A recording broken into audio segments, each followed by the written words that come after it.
Roll, please. Bachman. Here. Henning. Gorman. Here. Merkel. Here. Kelly. Here. Lieberman. Here. And Stevens. Here.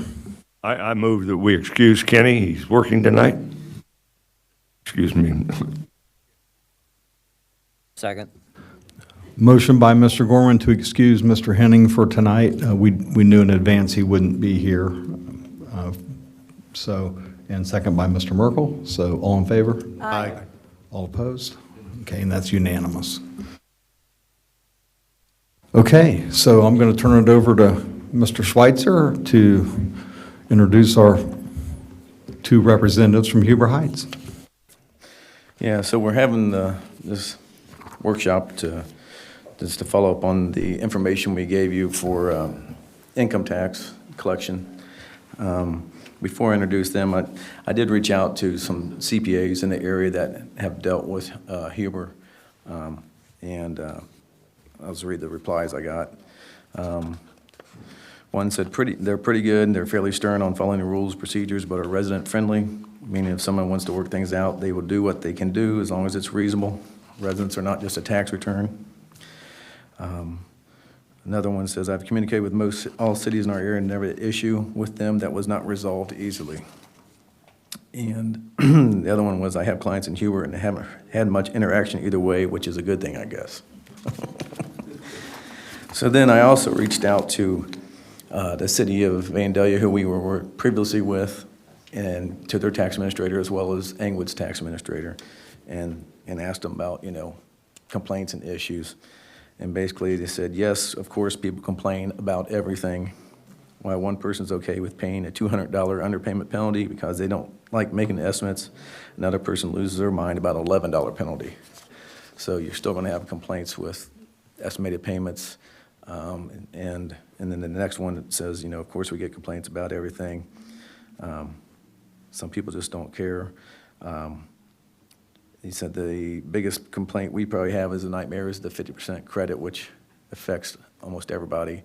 So, and we still have people that don't understand that.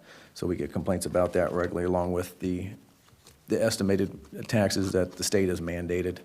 And then also people do the returns, send payments in, but they don't send their W-2s, they don't send Schedule Cs, Schedule Es.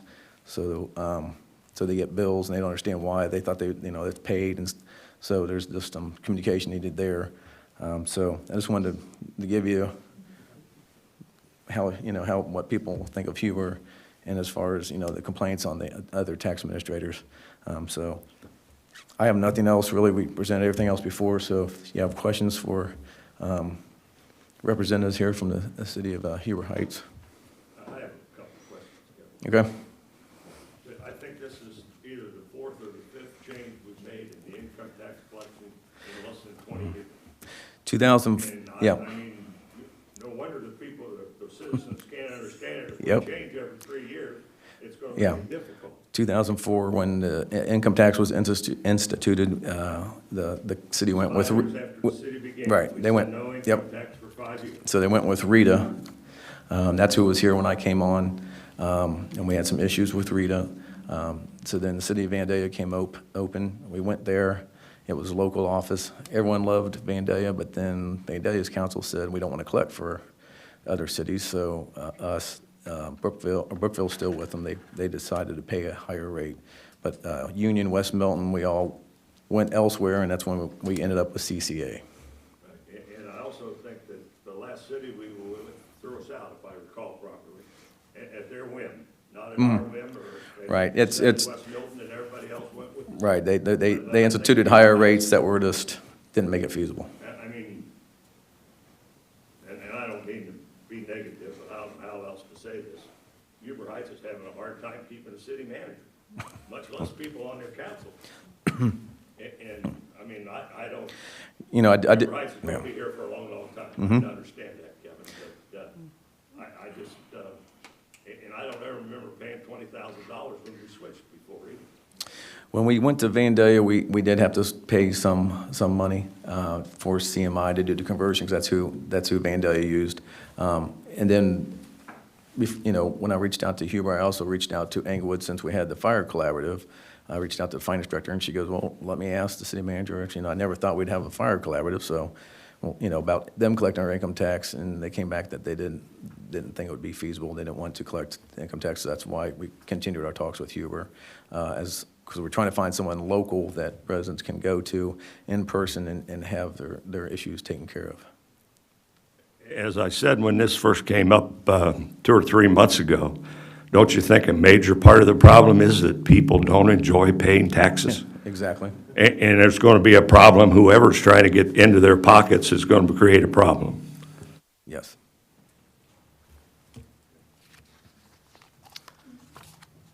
Okay.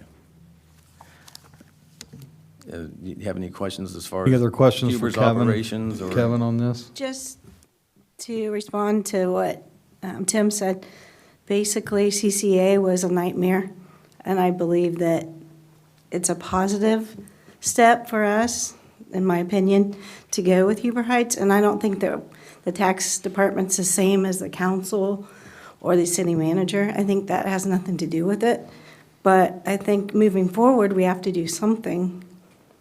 I think it's a good move. Biggest question I have too, the interface of things as far as like online. You know, well, like for me personally, you know, I have taxes taken out just automatically, and because of that, CCA and a lot of people are frustrated with this. They won't let me file online. Yeah. Which is, I mean, I don't know if you- their interface reminds me of something from around Right. 1999. So, you know, I think I did a quick look at yours, and you know, as much as I could, I looked with things. Obviously, with us now, there's nothing I could log into or anything. But I mean, as far as your interface goes and online and everything, because that's what a lot of people do, and you know, we're not expecting it to be like, you know, TurboTax, H&R Block or anything, but there needs to be a reasonable online accessibility to filing. Just it's 2022. It should have been like that a while ago. So Right. If you want to come up and talk Yeah, about well, the why reason don't you come up? yeah. Yeah, and if you would, if just, you know. The reason for CCA not being able to file online is, they state, it's our 50% credit, that people can claim they paid taxes elsewhere, and they wouldn't be able to validate unless they reviewed every W-2, so that's why they haven't. They said they're working on it, but that's the reason they've given us for online. So. If you could just kind of, both of you state your names Sure. for the record, and then anything that you want to present. It's I'm Tracy open. Vanderman. I'm the tax administrator. I've been there since 2014. I have 37 years of doing taxes. This is my tax assistant, Robin Smith, and she's been with the city 12 years. She's been my assistant for 5. Just a little bit of background. The city of Huber went with Rita in 2008. The very first year, we lost $1 million. They brought it back in 2010 because it was such a fiasco. And Rita and CCA do not work delinquents. Delinquents are huge for us, and that's where a lot of our money is. I like to pride ourselves on, we give our residents good customer service. The last 3 years with COVID, we've actually offered curbside, where they pull in the parking lot, call a number, we run out, get it, take it back in, do the return, and take it back out to them. We call them if they have a balance or anything, different that we need to talk to them about. We try to make the process as easy as possible, and we really didn't have any complaints. There were a few people that missed coming in, but it actually runs faster for us because I can have 5 or 6 tax techs working on returns while Robin and I would run them back and forth. And Monday with the snow was a little bit of a challenge, but we do like to think that sure, you're gonna have issues, and we get grumpy people in. I tell the girls all the time, you don't know what somebody's dealing with. We try to make it as pleasant as possible for people. And we'll work with people. We're not, we have rules that we have to follow, and we give grace and mercy one time if they're late, or if, on the day after tax day, if somebody's been in the hospital, of course, we're gonna waive the penalty, whatever. But as far as our beliefs, that's kind of the way we like to treat people, so. And Robin, oh yeah, and the e-file system, we went with authority tax in 2017-18, which is CMI's upgrade. And the e-filing is much easier than it used to be. We still get some people that have to have help, walk through the process, but we have several tax techs that know how to handle that on the phone. And Robin can talk a little bit more. We were actually thinking about sending somebody over here, if we decide to do this, a day or two a month by appointments, if somebody does need to sit down. And of course, during tax season, maybe a little bit more. So that if it isn't convenient to come all the way to our office, we could at least send somebody over here. I don't know how many walk-ins you guys would handle on a tax day. I mean, I think we probably did about 600 or 700, so, it's, yeah, just Monday, it was quite crazy, so. But any of the background, any of Huber's beliefs, I mean, we're in the process of hiring a city manager, they've narrowed it down to 4. Our council, we haven't had much overturn in our council, I think we have 2 new ones. But I lived in Cincinnati, and I drove an hour up here for 6 years. And I live in Huber now, but I loved Huber, and the organization itself was super. I've worked for 3 other cities, and it doesn't compare, so. Do you have any other cities that you do taxes for? No. We tried back in 2016 to take West Milton, Union, and Clayton at that time when they were switching from Vandalia. Thrown out of it. Okay. Okay. So if you do take Clayton, what kind of changes would you have to make? Hire more staff or anything like that? Yeah, you want to talk? Yeah, we are considering hiring one additional person who will be a liaison for Clayton themselves. So anybody from Clayton will talk directly to them. They will be the one, I'm short, they will be the one preparing the returns for them. They will be their point of contact. Okay, they will be the person coming over here when needed to do returns also. At So- least for the first year or Right. so, until everybody kind of gets used to one another. And we thought that might be the best process, is to have one person. How many people do you have in your office in taxation office? We have 11 in our staff right now. 11, yes, And they're just handling Huber Heights only? yes, And with those 11, you're gonna add Clayton onto that? yes. We're getting one more. They passed in the budget for one more tax tech for us this year. Plus an additional if we take on you guys. Yes. So we have 2 additional staff. We have 35,000 accounts.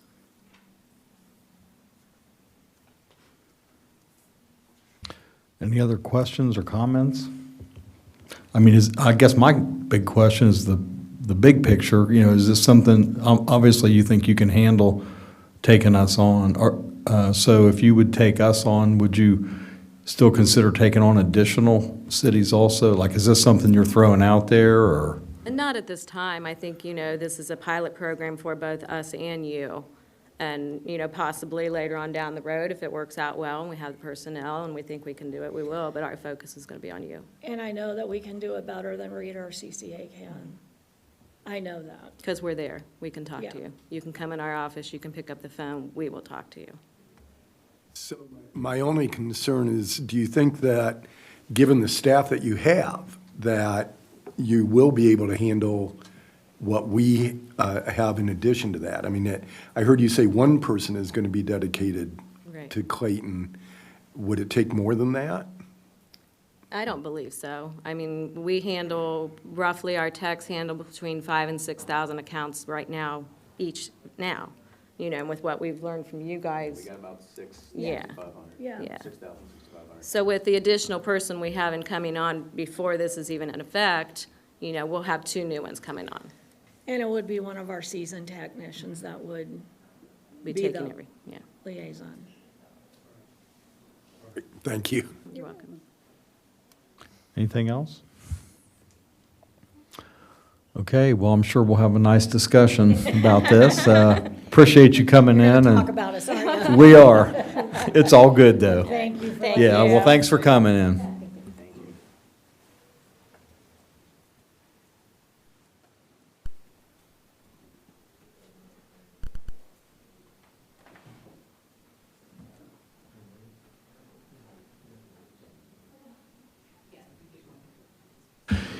So, our council meeting is scheduled to start at 7:30, so we're going to have everybody just relax for a few minutes and Move to close the work session? Second? motion to close the work session by Mr. Bachman, second by Mr. Gorman. All in favor? Aye. Aye. All opposed? Okay, we're closed. So now everyone can just relax just for a few minutes, and we'll get started right at 7:30. So thank you.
We'll just wait about 2 more minutes and then we'll get going.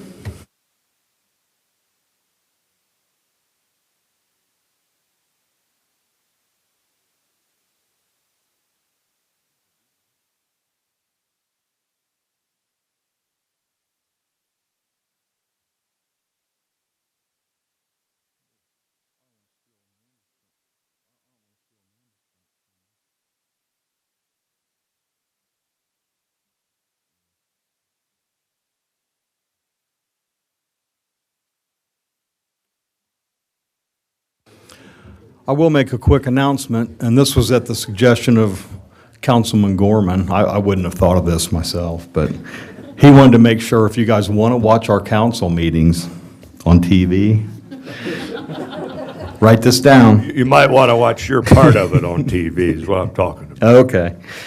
They can be seen, council meetings can be viewed live by the following links posted to the City of Clayton's social media sites. Previous council meetings may be viewed by visiting the city's website and clicking on agendas and minutes, or viewed on cable TV, Channel 6, on Saturday, Monday, and Wednesdays after the meetings. Saturdays, 8:30 a.m., and repeated the following Monday at 10:30 p.m. and 9 a.m. on Wednesday. So if you want to see yourself on TV, you can do that, so. Yeah, it's also, YouTube. Some of us don't know what YouTube is, so.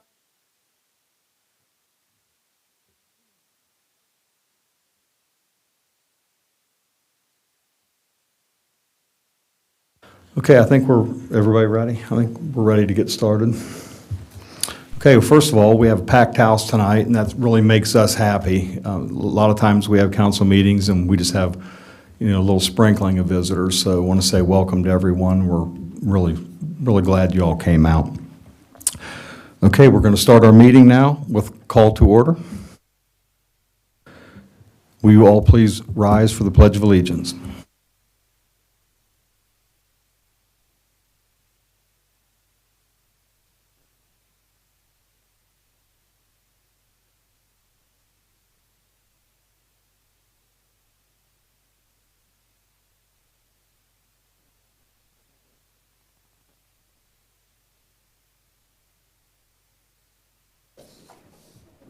Will you call the roll, please? Bachman. Here. Henning. Gorman. Here. Merkel. Here. Kelly. Here. Lieberman. Here. Stevens. Here. I'd like to make a motion that we excuse Kenny from the meeting this evening. Second. Motion to excuse Councilman Henning by Mr. Gorman, second by Mr. Merkel. All in favor? Aye. All opposed?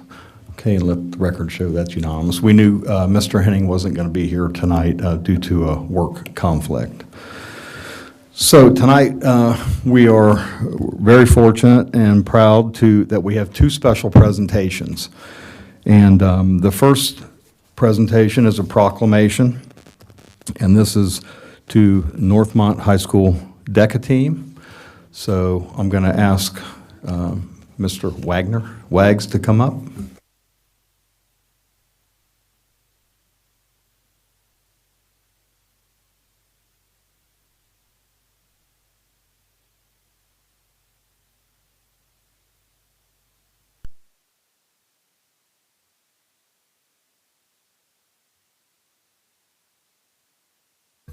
I'm really happy to be able to do this tonight. I've been fortunate enough to do some work, a little bit of work with the DECA group on judging some of their presentations. And it's just really amazing to me what high school students do these days. And these are some smart kids and some savvy kids. And what really makes it nice is these are the future leaders of our cities and our businesses and our communities in general. So, okay, it's a little bit long, but I want to read the whole thing.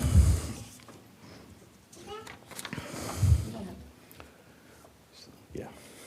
Oh. DECA is a co-curricular organization that allows students hands-on and real-world experience in competition beyond the classroom.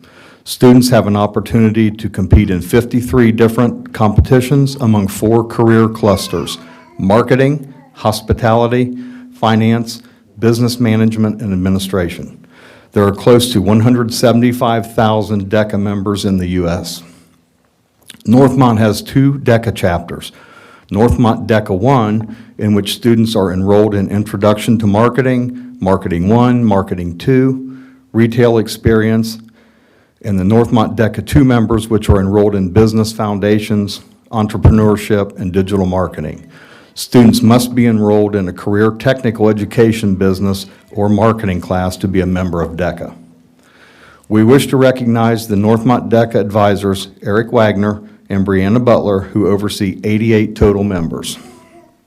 Northmont DECA has 13 students attending the International Career Development Conference in Atlanta, Georgia, April 23rd through the 27th, where they will be among 18,000 high school students.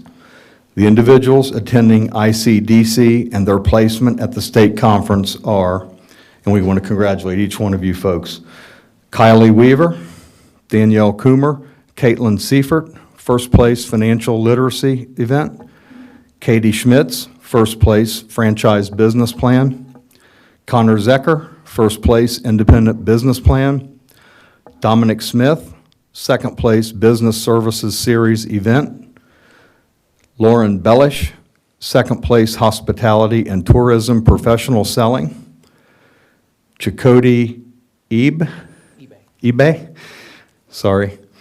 third place entrepreneurship startup business plan, Priya Amour, third place hotel lodging series event, Celeste Chambers, third place hospitality and tourism professional selling, Ava Ober, fourth place automotive services series event, Emma Jenkins, fourth place quick service series event, and Kelsey Franz, school-based enterprise.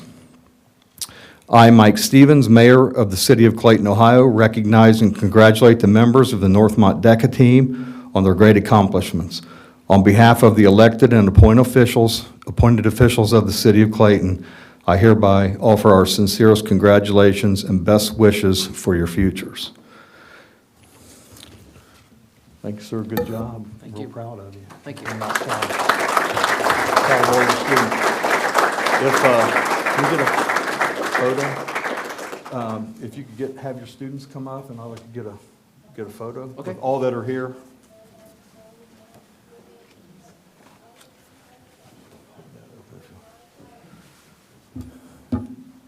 Act like you're having fun now. I'll be in the back.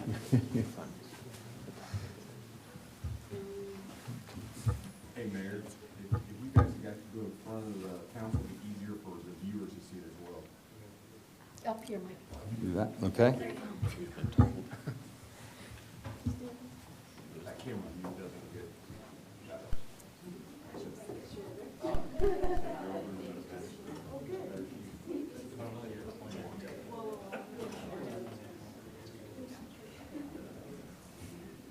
Everybody in?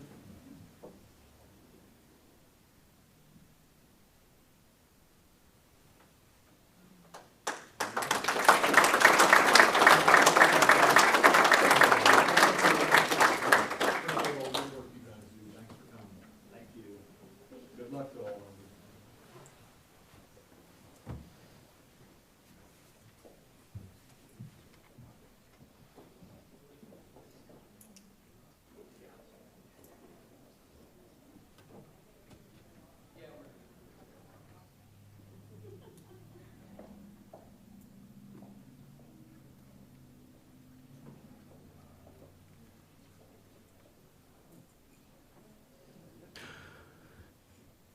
Okay, if anybody wants to fill in some of the seats, we had some guys outside, some folks outside.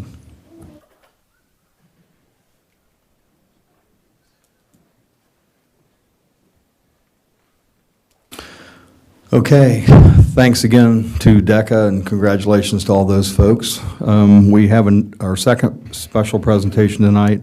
I'm going to turn it over to Chief.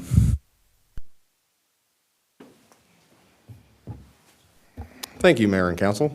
So tonight, we're actually giving out some more awards. We did this about a year ago, but we're back in front of you again, so it's a good thing. So BC, if you want to come up and give me a hand here. So the first group of individuals we're going to honor is if the following Dispatcher Whitman, Lieutenant Maurer, Firefighter Wilson Jr., and Paramedic Willoughby would come up for it, please. These 4 individuals are being honored for their particular part in another save that we had from a structure fire. So back on January 21st, 2022, about 1:30 in the morning, we got dispatched to a house fire on Taywood Road. Crews were dispatched, and when you looked into the tapes of the 911 phone call, Dispatcher Whitman actually stayed on the phone close to 9 minutes with this individual.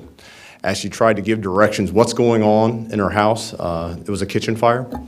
And as you listen to the conversation, the patient gradually started to decline in her ability to answer questions, her cohesiveness, and that was all because of the smoke that was in her residence. So when crews arrived, the dispatcher was able to give us information exactly where she was in the house. If you go in the front door, go to the right, go down the hallway, and the bedroom is where this person's at. That information is invaluable to us. It speeds up our ability to actually save lives. We're not searching an entire 2,000 square foot home. We're going actually to the place. And a lot of times the dispatchers do not get honored. It's something that they don't see or people don't realize. All the information they gather, it makes our jobs a lot easier. And in this particular incident, she played a big part in actually saving this person's life. So thank you for your part in that. And, you go unrecognized, but we really appreciate everything you do, even out here. We give you a lot of grief sometimes, but we really do appreciate the job you do, and we cannot do our job without you. So thank you.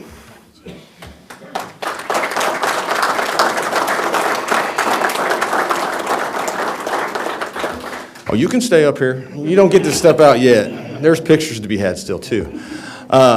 So then the next phase of that is actually the individuals who conducted the rescue. So Lieutenant Maurer and Firefighter Wilson, they actually entered the front door, past the fire that was in the kitchen. And as you know, fire continually grows. They weren't worried about putting out the fire. Their only priority was rescuing this individual. They made it down to the room where she was at, found the victim in the bed, not making any sense, not knowing what's going on. So they grabbed her off the bed, took her out the front door the way they came. And without them doing that, again, it's one of these situations we talked about again. If we wouldn't have done what they did, the outcome would not have been a positive one, possibly. And then those individuals turned right back in and started doing other work with another crew that came in. So again, without them, putting out the fire, they're like, we don't care if the fire is going on. That's a dangerous situation for firefighters when they pass a fire up to make sure, because their priority is to go save someone's life. So they put their own life in danger just to make sure we have the opportunity to make sure we do everything we can for you. So we appreciate what Lieutenant Maurer and Firefighter Wilson did. So if you want to come up, you're actually getting a gallantry award like we gave out a year ago, and each one get a medal and a certificate.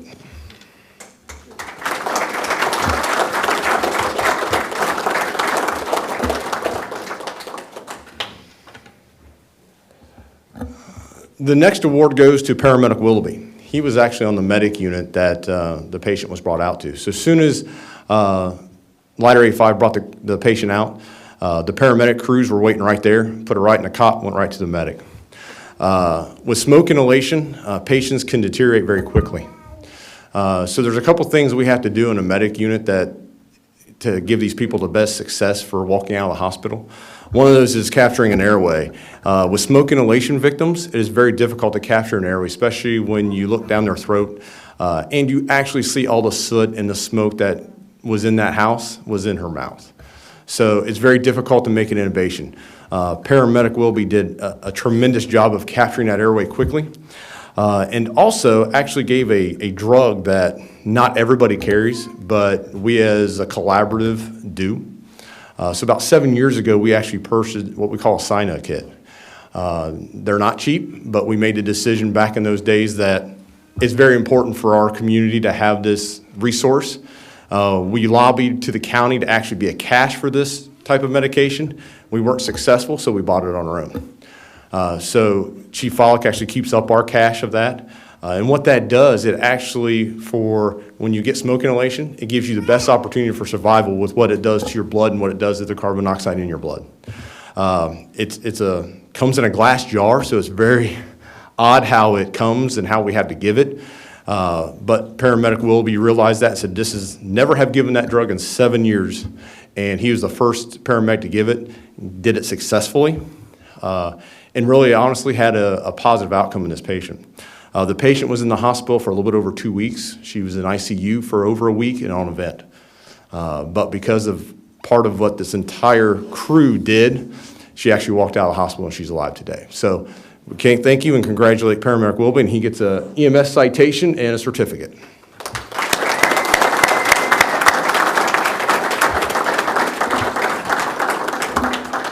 So again, it just shows that, you know, I got up here a year ago and said we don't do rescues. In the 20-some years I've been here, in the last 12 months, we've done 2. But it also goes to show that the training and the well-trained people and the dedicated people we have actually do work. And these people in front of you, they all work for more than one department in the collaborative. So these are all collaborative people that you're seeing that, and this collaborative does work. The next crew on the scene was Ladder 98. They're the ones who put out the fire. And because of that, you know, collaborative, we actually have crews that are quick enough to actually do multiple things at once versus which one can we pick to do. So it does make a big difference, and we thank these people. So let's get a picture, and I'll shake your hands before we do that. Congratulations. We appreciate your support. Thank you, Chief.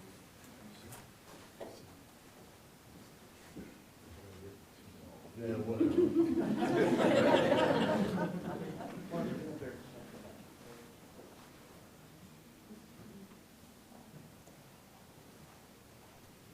Thank you. Congratulations. Congratulations to all. Good job. The next group of individuals I'll call up is Lieutenant Matt Bacon, Paramedic Thad Moss, and Paramedic John Stevens. Again, this crew was dispatched to something that we normally don't like to go on, but it was just shooting. And it was a significant incident, and with the location of the gunshot made some care for this individual very difficult. You know, gunshots usually don't turn out real well, but that doesn't change our mindset and how we treat patients. Our goal is to make sure we give every patient every treatment we possibly can for a positive outcome. It's not we don't determine whether it's going to be a good one or not. In this type of gunshot, they need to secure an airway again. Unfortunately, with the extent of the injuries, you could not do a traditional intubation. So these 3 individuals became surgeons once again. So this is the second time in 12 months we performed a surgical crike in the back of a medic. Going down the road, just what I said, surgical procedures in the back of the medic to someone's throat to capture an airway. They did it successfully and gave that person the best chance of survival. So it's not easy to do these things, especially in a bouncing medic, but they did it with great skill, and we've got commendations from the hospital on the job that they did and the fact of how well it went, and they couldn't have done any better. When you hear that from a trauma surgeon, we did a good job. So these guys did a tremendous job and appreciate that. And again, part of that comes to our training. Every year we practice on these surgical crikes. We use pig trachs every single year, and we go through that. Chief Follick sets that up. But we make sure that our guys and gals are proficient in these skills that are high risk, low frequency, but they need to be able to act and do it professionally and efficiently in the back of medic when needed. You know, we say you may do one of these in your career. Unfortunately, John, this was his second one, so he's like a pro at this. But you know, it's amazing what our staff does in the field and what highly trained, skilled individuals we have not only in the city of Clayton but in the collaborative. Because again, these people work at multiple stations within the collaborative. So you know, this care is crossing the entire Northmont community. So we appreciate that, and each of them get an EMS citation and a certificate. And John, this is actually his second EMS citation in 12 months, so we appreciate that. He's doing a wonderful job for us.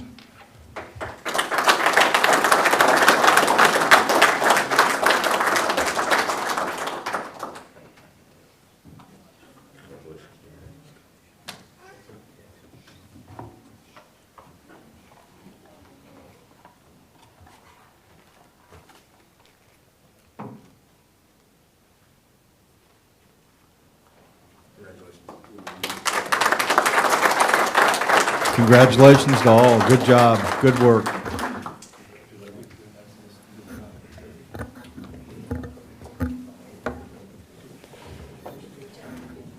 And again, I say this a couple different times a year, but I just want to show my appreciation for council for allowing the fire department to do the things that we do and spend the money that we do, not always on the most high-frequency things, but sometimes once, we look at it, if we use it once in 20 years and save someone's life, it's worth the money that we spent over the last 20 years. It's not an astronomical amount of money, but every dollar counts in our budgets. But so we appreciate you guys allowing us to go out there and be on the forefront of fire and EMS and have the collaborative and the staffing that we do. So I appreciate your guys' support. Thank you, Chief, and thanks to everyone for the work you guys do on a daily basis. It's, really makes us all proud to, know that we have a force like this in a community our size. So you guys do excellent work. We appreciate you. Okay.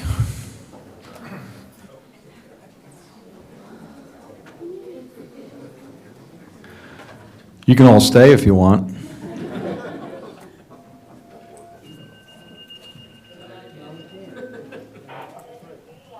Thanks, everyone, for coming in. Appreciate you.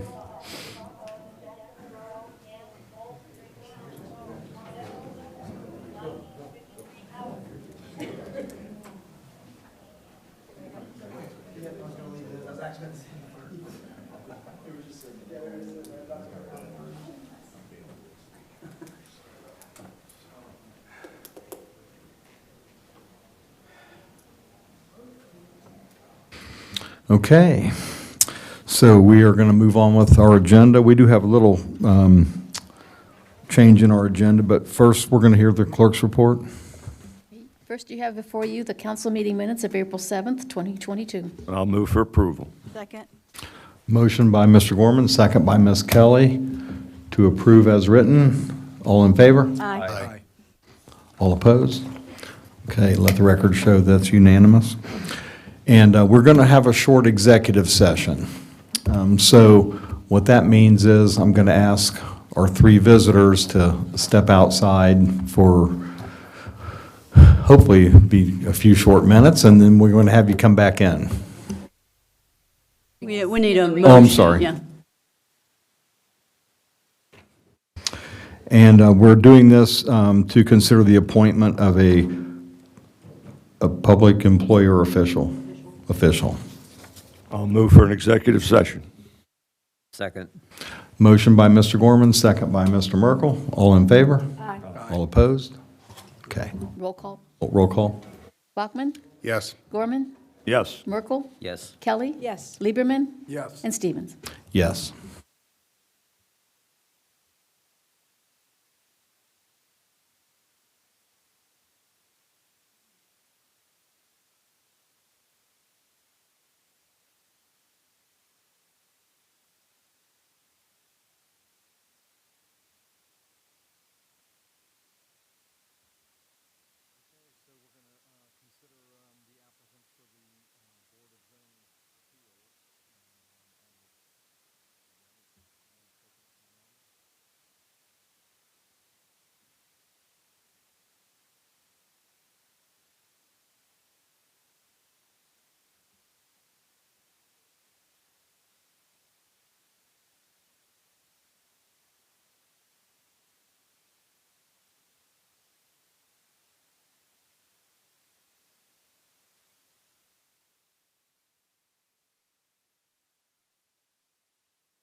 Thanks, everybody, for staying and coming back in.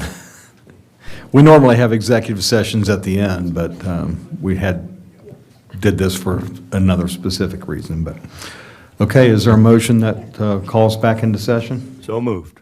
Second. Motion by Mr. Gorman, second by Mr. Bachman. All in favor? Aye. All opposed? Okay, we are back in regular session. And we don't have any old business to talk about tonight. We do have new business, and we have one ordinance. Will you read that ordinance, please? Ordinance O04-2209, an ordinance certifying unpaid charges for nuisance assessments for 2021, 2022 to the Montgomery County Auditor for collection with real estate taxes and declaring an emergency. Hey, Kevin? These three parcels we're adding to the second half are, usually we come in the fall and do all the assessments for once a year to put on for the next year. These were part of the demolitions that we had done in previous years, and the land bank was asking if they'd been put on the assessments, and Jack gave those to me finally. So we had talked with the county, and they said if we approve this, they can get it on the assessments on the second half taxes this year. So if there's any change in ownership or anything, these assessments are there, and they know their known cost to be added to with the purchase of the real estate. Where are these properties, Kevin? I have no clue. They're in the city. Phone numbers don't tell us much. No. I'll move for approval. Yeah. I'll move for an emergency. Second. Motion to make this ordinance an emergency by Mr. Gorman, second by Mr. Bachman. All in favor? Aye. All opposed? Is there a motion for the ordinance? So moved. Second. Motion by Mr. Merkel, second by Ms. Kelly.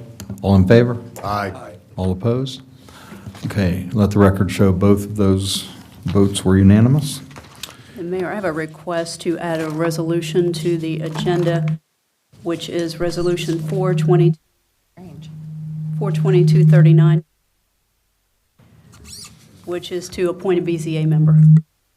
I move to add resolution number R-04-22-39 to the agenda under resolutions. I'll second. Motion to add a resolution to our agenda by Mr. Bachman, second by Mr. Merkel. All in favor? Aye. All opposed? Okay. And let the record show that's unanimous. And so we have about, looks like 9 resolutions tonight. Will you read the first resolution, please? Resolution R04-2231, a resolution approving a contract with the Clayton Professional Firefighters Association, IAFF Local 4379, for the period of April 1st, 2022 through March 31st, 2025. Chief? Good evening, Mayor and Council, once again. Coming before you to ask permission for approval of the new contract for the firefighters. It was up on March 31st. We had negotiations. Went very well. Within 4 hours, 2 days, we had a contract done. Was not any issues. A lot of the changes were wording and management right type things. Our contract mirrors the police contract very closely in some of these management rights, and some of those things were changed in theirs. So from a management standpoint, and some of the things we wanted to make sure we still have control of, that we didn't have issues down the road, we kind of mirrored the language in the police contract. So we want to clean all that up. We also, by doing that, we also removed the ability for firefighters to bid on shifts each year. We want to be able to control that and put people where we need to versus them can pick what they want to go to. So we removed tuition assistance from their contract, and that just goes back to city policy and our training budget, which we'll control. And we still provide training to these individuals. We still provide tuition assistance. It's just going to be through our training budget versus a tuition assistance program through the city. They will receive a 2% cost of living increase, as all other city employees did. That's retroactive back to the first full pay period in January, just like we typically do. Honestly, there was no hurry for them to get this signed. With some of the things that were already on council, we weren't going to have a special session. We weren't going to try to rush anything through. So they were in no hurry, you know, they understand that, you know, we'll make it right. So they're like, whenever you guys can get to it, and we told them we'd get to it in April, so. They'll receive a 25-cent stipend for all their regular scheduled hours that they work. That's just, again, to be competitive with some wages, and we also got it back for some of the management right things that we wanted. Obviously, it's negotiations, so we got to give and take a little bit. So we did that. Also, they get work period overtime, and we changed some of those rules just to make sure they're guaranteed that work period overtime now. And we're in compliance with FLSA, which is the Fair Labor Standards Act. So it's just another way to make sure that they receive the money that they think we think they deserve as well. Educational bonuses. So if people have bachelor's degrees or associate's degree, they'll get a bonus once a year as long as that degree is within the field of fire and EMS. We stress higher education for our folks, and it's just another way to make sure we attract good people, keep good people, and for them to strive to get higher education. I believe at the end of this year, at least all of our firefighters and our command staff and officers will have at least an associate's degree. Also, we create a wage scale for the lieutenants. Obviously, we created lieutenants in our last contract, and we just gave them a stipend of $1,000 a year, knowing when we went into this new contract that we'd have to negotiate an hourly wage. And it did work out for us as far as creating those positions with the collaborative and everything. We needed that supervision, so it did work out. And if council has any questions, that's the highlights of the contract that changed that are pertinent. But I'll answer any questions you may have, sir. I just have one question. Yes, sir. And that's if you do the contracts in 4 hours, how's Martina supposed to make any money? I don't know. We didn't even see Martina in here. Yeah, see? We didn't even involve Martina.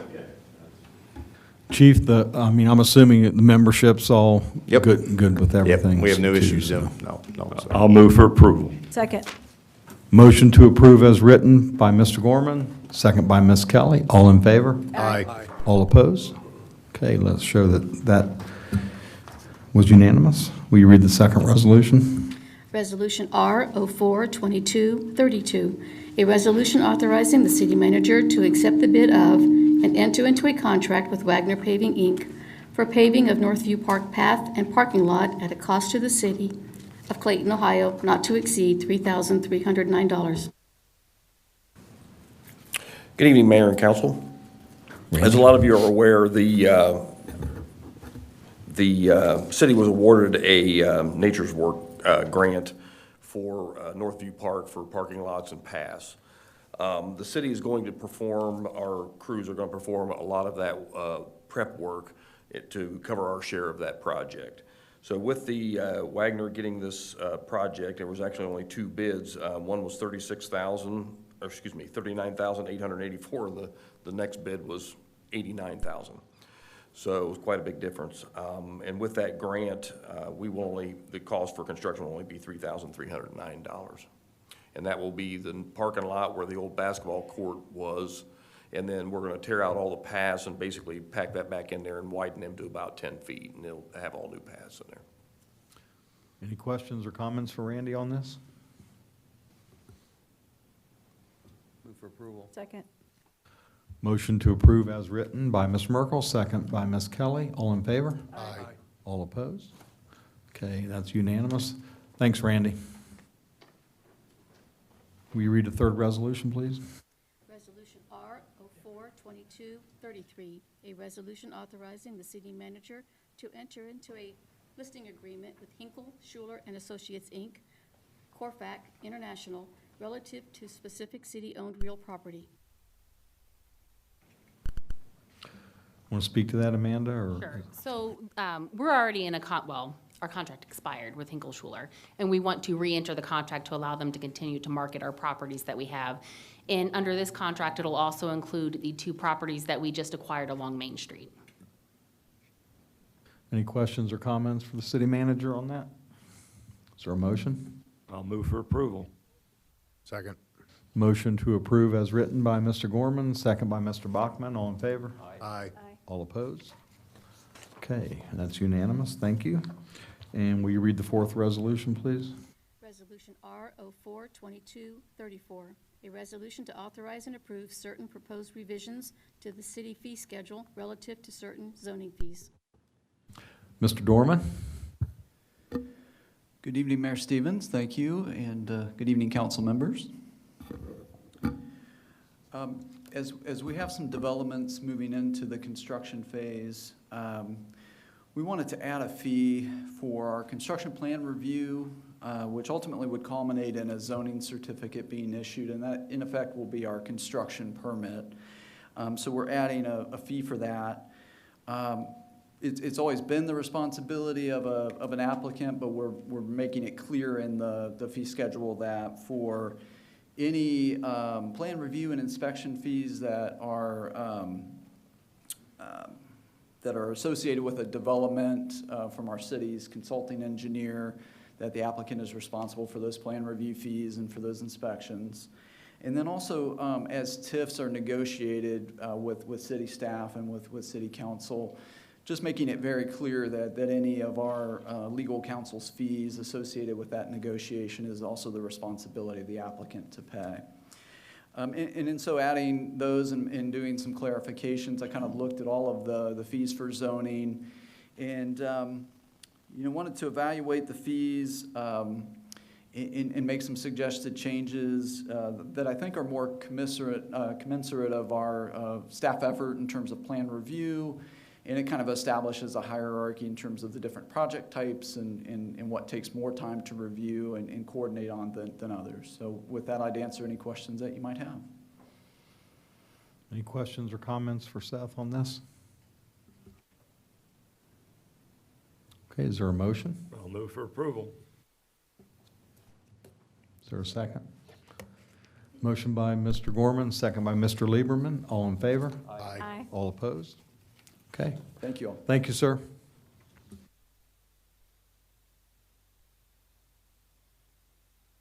Okay, will you read the fifth resolution, please? Resolution R 04-2235, a resolution approving the participation in Region 8 governance structure under the One Ohio Memorandum of Understanding. Amanda? If council will recall, back on December 2nd of 2021, council unanimously passed an emergency resolution accepting the material terms of the One Ohio subdivision settlement pursuant to the One Ohio Memorandum of Understanding. And this is for the national opioid settlement. As part of that, there were regions set up, but Region 8 is what we are participating in, had to set up a governing body to make decisions on how money should be spent that the region gets from the opioid settlement. Montgomery County has kind of spearheaded that and has set up Region 8, and they asked that we pass a resolution saying that we will participate. Before we do anything on that motion, I know the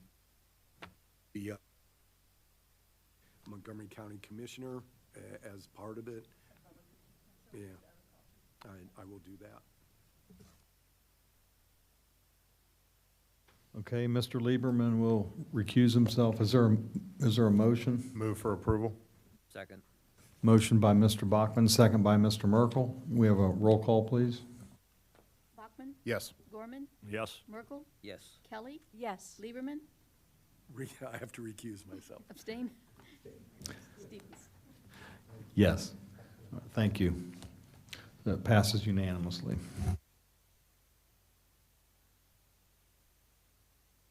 Okay, will you read the sixth resolution, please? Resolution R 04-2236, a resolution verifying the City of Clayton, Ohio's LG share of the One Ohio opioid settlement funds will be used only for approved purposes in accordance with the One Ohio Memorandum of Understanding and further establishing the One Ohio Fund 709. So basically, what we need to do is for the $20 or whatever we get from the settlement, is create a fund to keep track of the monies separately. I don't know what we're getting, so.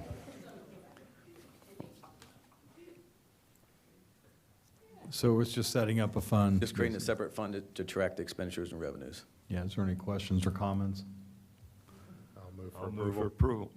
Second. Second it. Okay, motion by Mr. Bachman to approve as written, second by Mr. Gorman. All in favor? Aye. Aye. All opposed? Okay. It passed unanimously. Thank you. And will you read the seventh Resolution R 04-2237, a resolution authorizing the city manager to enter into an agreement with the auditor of state to audit the basic financial statements for the city for the year ending December 31st, 2021, and at a cost not to exceed $30,012. Kevin? So for the last 10 years, we had Clerk Schaefer Hackett do our audit. Under the guidance of the Auditor of State's office, after 10 years, we got to be pulled back in so they can do an audit at least one year, just to make sure that, you know, all the guidance is being followed and everything. So we are with the Auditor of State this year. They're actually already started the audit. It's mostly remote. We're doing a lot of scanning and emailing and trying to explain things to them. So we just asked to approve the agreement with them for this year. It's not a single audit this year. Next year with the ARPA monies and some of the grants we're getting, we may look at a single audit. We had one in 2020, but 2021 is not a single audit. So is this a one-year thing, or do you think we'll go back to the I would think folks? we'll be able to go back out. I know City of Englewood, I talked to their finance director. They were supposed to be with the state auditors this year, and they actually got an extension because they don't have enough staff to do all the audits. So, and since we do a comprehensive annual financial report, it's a bigger document to audit. It takes up a lot more time, so I'd assume they'll kick us back out. Okay, good. Any questions or comments for Kevin on that? Is there a motion? So moved. Second. Motion to approve as written by Mr. Gorman, second by Ms. Kelly. All in favor? Aye. All opposed? Okay, thank you, sir. Will you read the eighth resolution, please? Resolution R 04-2238, a resolution approving amendment of 2022 appropriations and estimated resources. Okay. So with us doing a lot of work down at Meadowbrook and taking over the banquet rental and operations of that, we do have a need for appropriations and estimated resources amendments. I know you're aware of the $20,000 that came before for some of the equipment we purchased from Heritage Catering, and as well as going with the liquor license.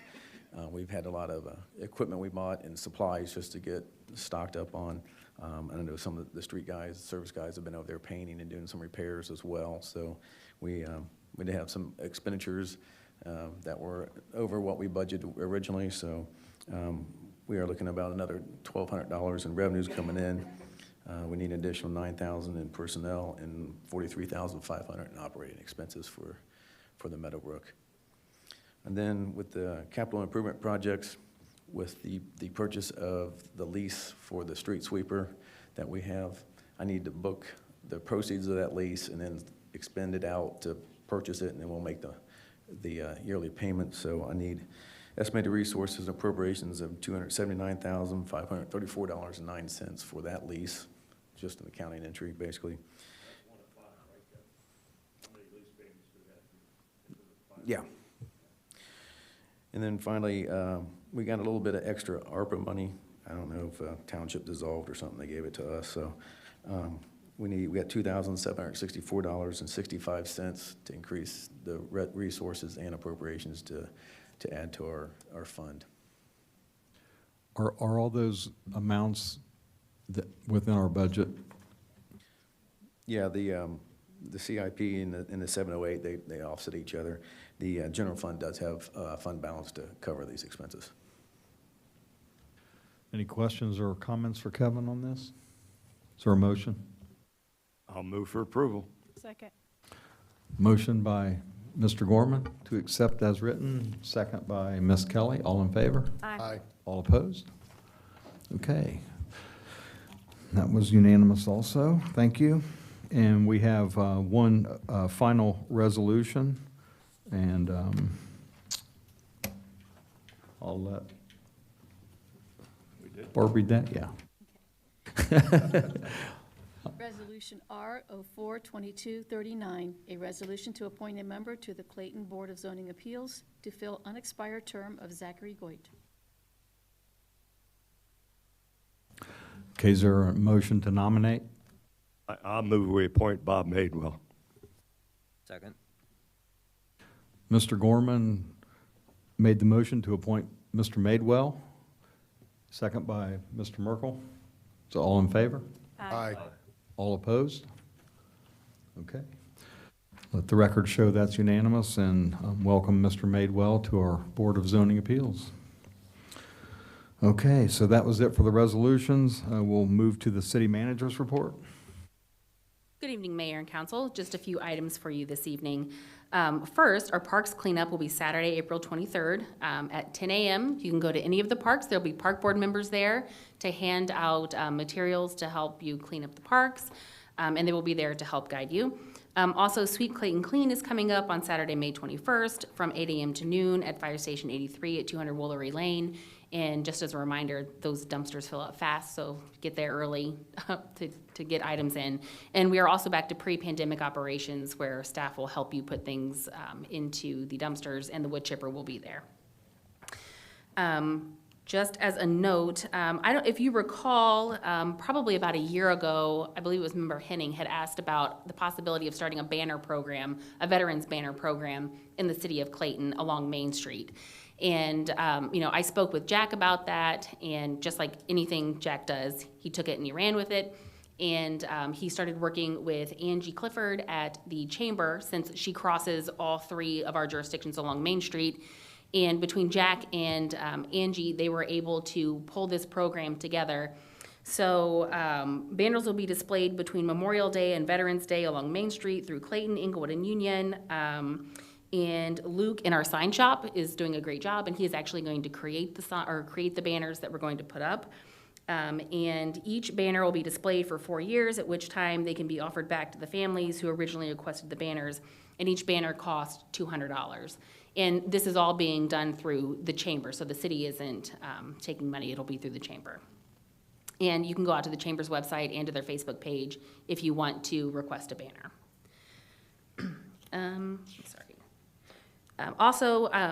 The city was awarded 2 road grants. So the Phillipsburg Union resurfacing, the city was awarded $236,827 through the Coronavirus Response and Relief Supplemental Appropriations Act. And Salem Street resurfacing, the city was awarded $357,868 to surface through the STP program, which is the Surface Transportation Program. And these projects are slated to be engineered in 2022 and work completed in 2023. Also, the retreat planting event. So if you'll recall, it was probably about last year too, they started pushing information out about the retreat program. So areas that were affected by the Memorial Day tornadoes and had significant tree loss, this group wanted to come in and start planting. Well, we now have a date. They are going to host a major planting day in Dayton, Ohio, and their surrounding communities, including Clayton, on Saturday, April 30th, as part of the Miami Valley Tree Recovery Campaign. And you can go out to their website. It's volunteer.kab.org/retreat/Dayton, Ohio, if you'd like to sign up to volunteer.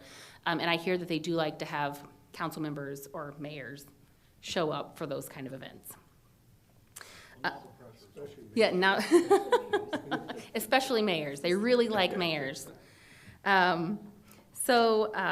Speaking of Meadowbrook, with our new operations, the city taking over, having an event planner, Elaine and Amanda took a look at the rates that we currently have at Meadowbrook and have suggested making some augmentation there, because there are some events that we're actually losing money on just because of staff time that we have there.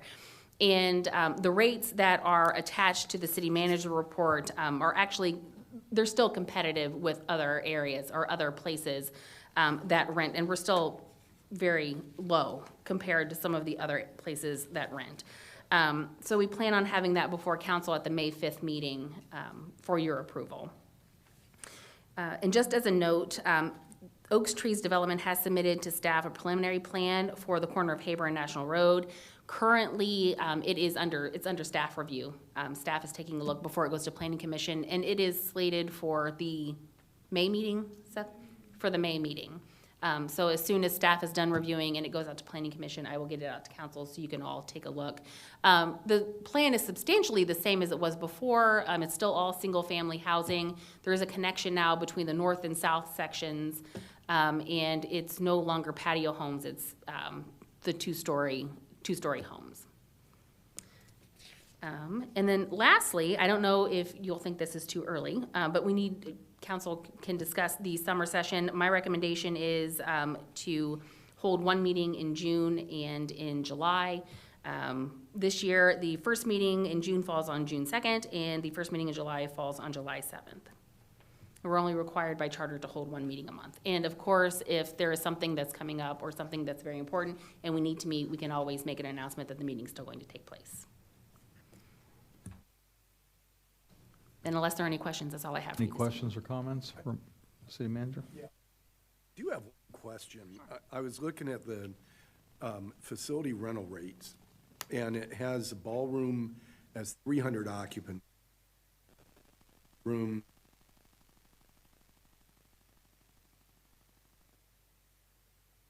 There's 300 occupancy. How does that work? I noticed the math mistake too. Okay. Yeah. Well, I'm usually not the guy that notices that, but, all right, as long as that's fixed. I do have one comment I just want to say now. I'm going to send you an email with with the specifics on this, but I've talked to a resident, and he was speaking for himself and his 4 neighbors. They're having an ongoing issue with trash. And I think you've already spoken to this person. He's really nice. He was very complimentary of Lindsay and of you. He said that, you called back prompt and everything. But it sounds like his trash day is tomorrow, so I'm hoping they do, you know who I'm talking about, out on Phillipsburg Union. And I don't know, I just want to make sure that, he made a great point. They live out in the country, they're pretty far out there, they're out by themselves, but he's still paying the same bill as everyone else. And I just want to make sure that if we have to climb up the ladder with Republic, that we do that. So I think it's someone, you guys are familiar with. Yes. He said he's called up here several times, but I just want to make sure. They missed him again last week, but they did come back but. They did. And I will say that Republic has gotten slightly better at doing that and making sure that they get out. And I know that Elaine and Lindsay and I have had multiple conversations up the food chain at Republic about the issues that we're having, but we'll continue to do that. Well, like he said, maybe it's time we say, if you're not going to do it, we need to make a price adjustment, because there's no need, his problem was twofold. One, they don't pick it up. Two, he's still paying for it. So it can't be both, they can't have it both ways. We agree. So, yeah, it's okay. So I have one more item. I'm sorry, I almost forgot. So we have an opportunity to work with the Northmont Schools Art Club. They are interested in painting a mural on our pump house at Meadowbrook. It's the building when you come up the hill and in the parking lot that's on the side there. And they're interested in doing that. I met with them on Wednesday, and they have asked that council, if council is interested in doing this, that council kind of give them some guidance on what their students can think about creating for that, and then the city would supply paint supplies and items, and then the students could come in and paint the pump house. So if council wants to think about that and get ideas to me, I'd be happy to pass that along. Yeah, I think that's a no-brainer, because it's so visible, and it would be, I think it's really a great idea. So anyway, think about that. Any other questions or comments for Amanda? Okay, we are going to move to the visitors' comments. Any visitors that want to make a comment? Okay. Will you step up to the podium and state your name and address for the record, please?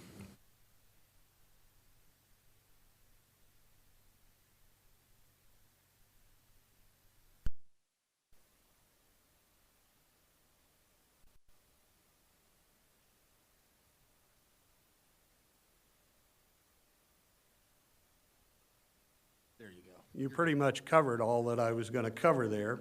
But I will add that after many calls to Republic and calls from here to Republic, I received in yesterday's mail two, and it's total about $3, but they credited back to us up there, a few dollars for the trash pickup. I know it's not that much per pickup, but, when you do 10,000 pickups, that's a lot of money. So they did credit us up there with that. But the whole problem is there's just 5 houses along this little finger of Clayton outside the city of Union.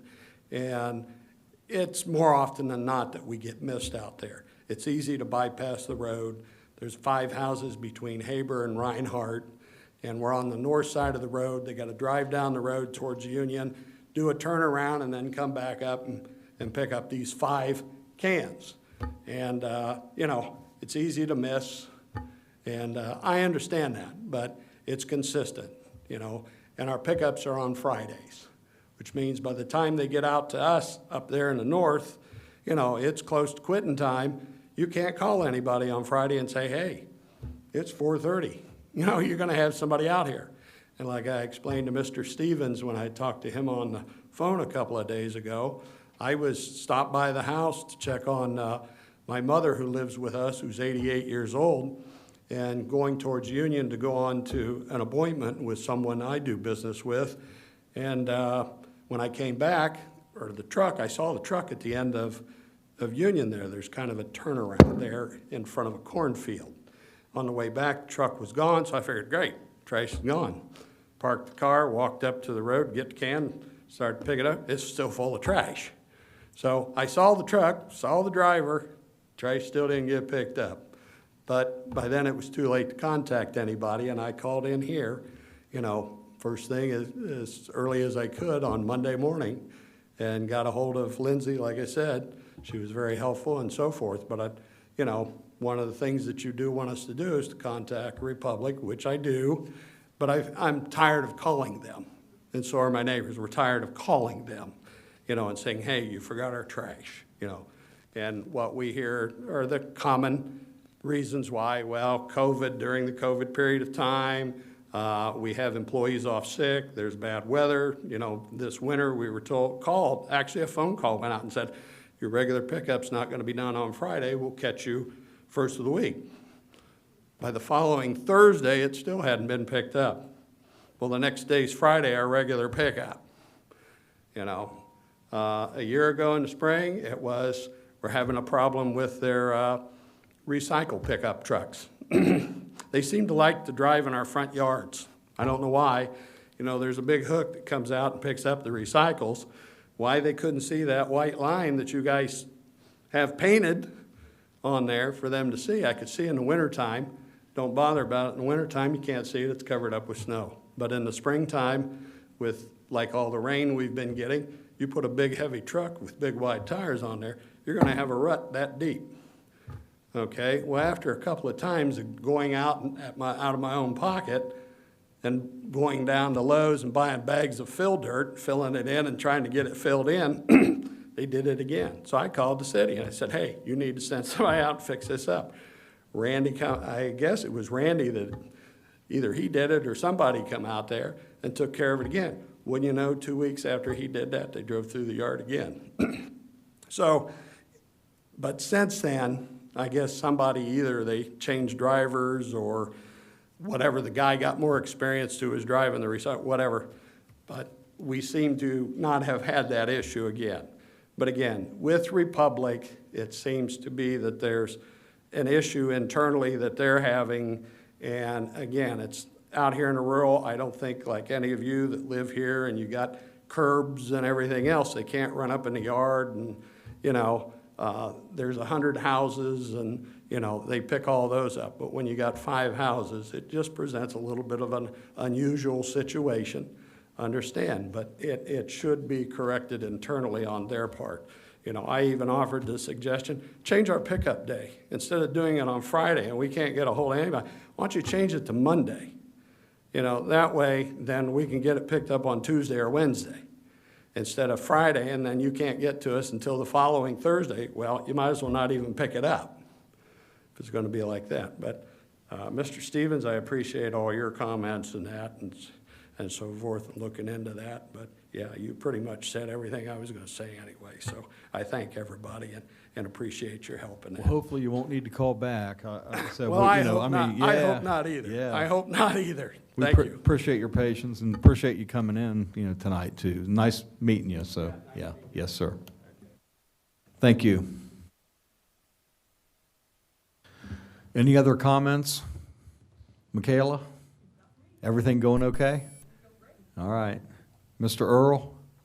We do need to have some information from you, so for the park cleanup, at least for me, I need to know where to go.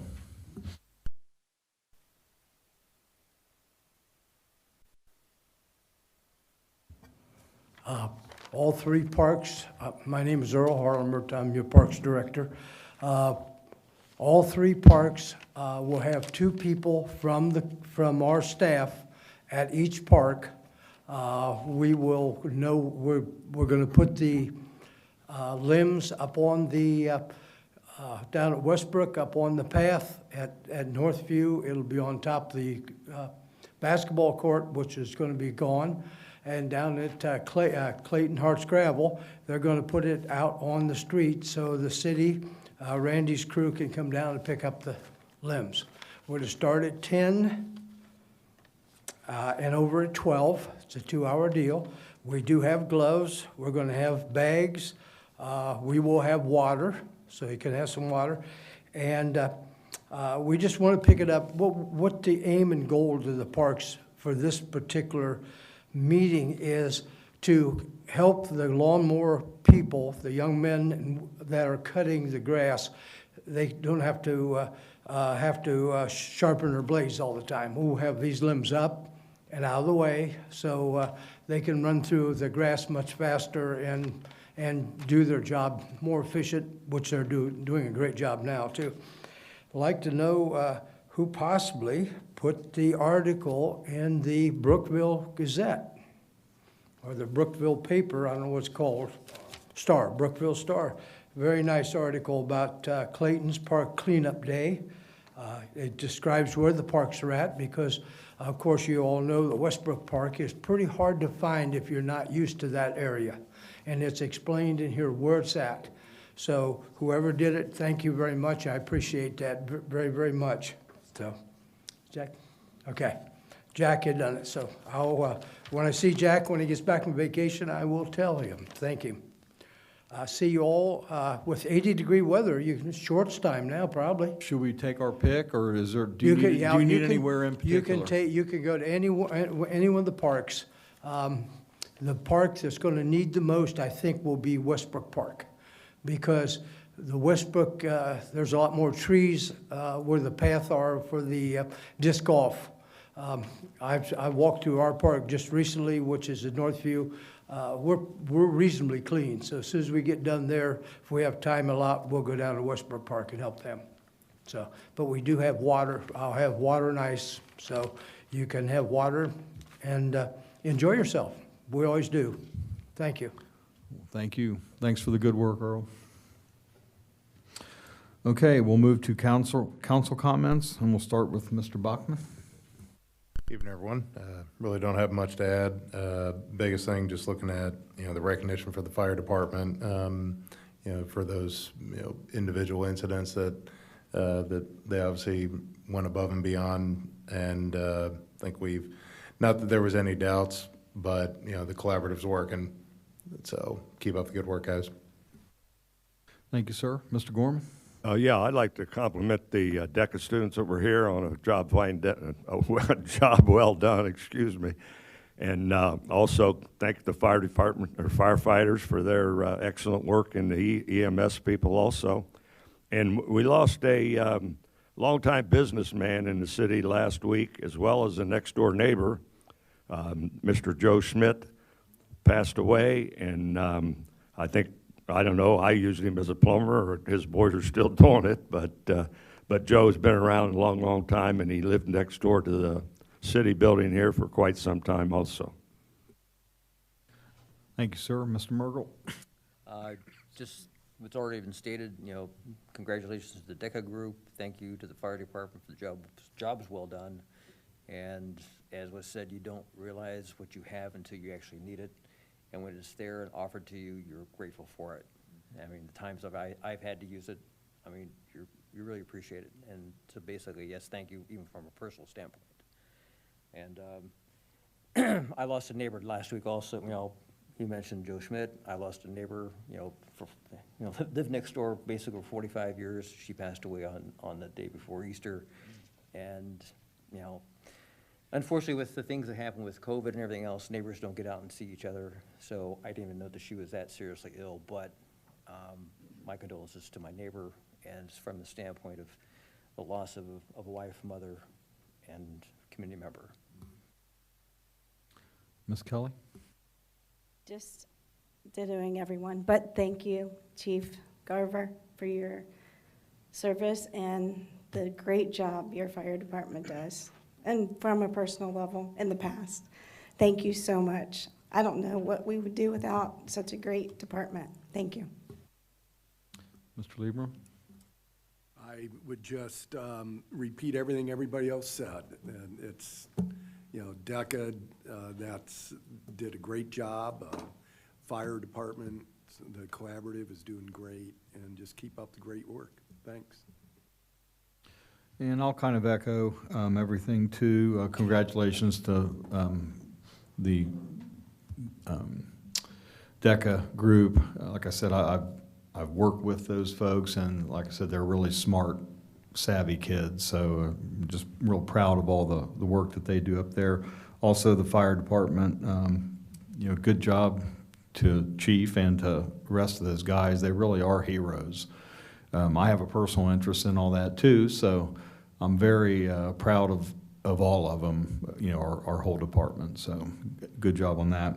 I wanted to make one other comment on something that, again, people just take for granted, but so I live right near the intersection of 49 and Hoke. So I go to that intersection 2 to 3 times a day. And it's the intersection that we just had done over there. And the difference there is unbelievable, at night especially. It's lit, there's a turn lane, there's a turn signal, and it's just so much different and better that I just can't get over it.